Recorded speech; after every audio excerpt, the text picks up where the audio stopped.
Bago ituwid ang iba, suriin mo na ang sarili. Ito po ang salita ng Diyos, ang ating gabay. Ngayon po ay Monday, June 22, 2026, ng ikalabindalawang linggo sa karaniwang panahon. Sa buhay militar, mahalaga ang disiplina.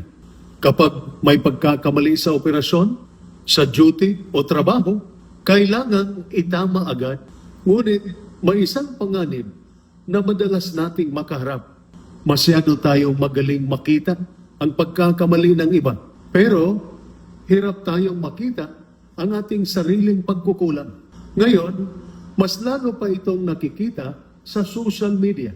Kapag may nagkamaling sundalo, pulis, pari, o politiko, agad may mga komento. Parang lahat ay investigador. Parang lahat ay hukom. Parang lahat ay may karapatang humusga. Ngunit ang tanong na Jesus ngayon, ay nasuri mo na ba ang sarili bago mo husgahan ang iba?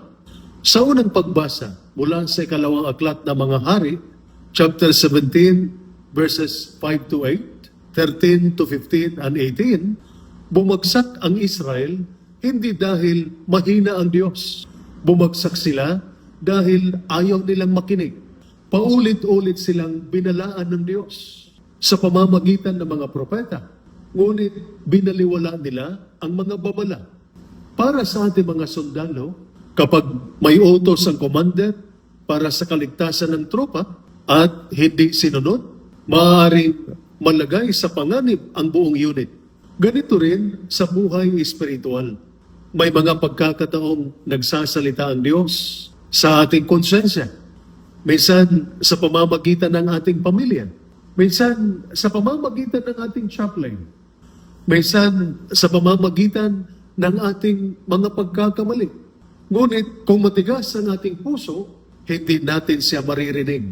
Sa ating ebanghelyo, mula sa ebanghelyo ni San Mateo, chapter 7, verses 1 to 5, sinabi ni Jesus, bakit mo pinapansin ang puwing sa mata ng iyong kapatid, ngunit hindi mo nakikita ang truso nasa sarili mong mata?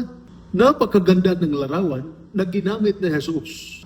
Parang isang sundalong may napakalaking problema sa sarili niyang kagamitan, pero abalang-abala sa pagpuna sa maliit na pagkakamali ng kanyang kasamahan.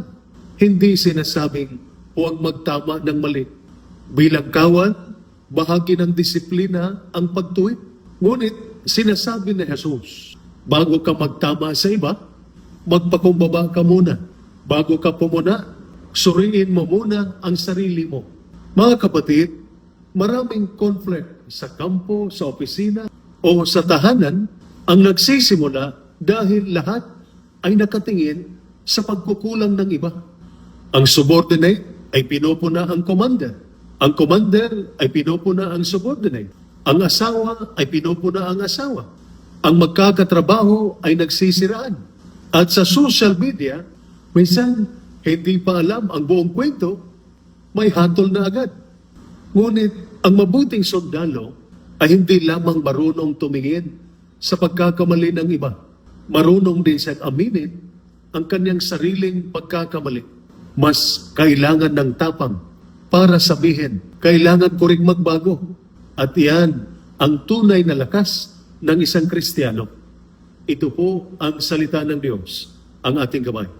Manalangin tayo.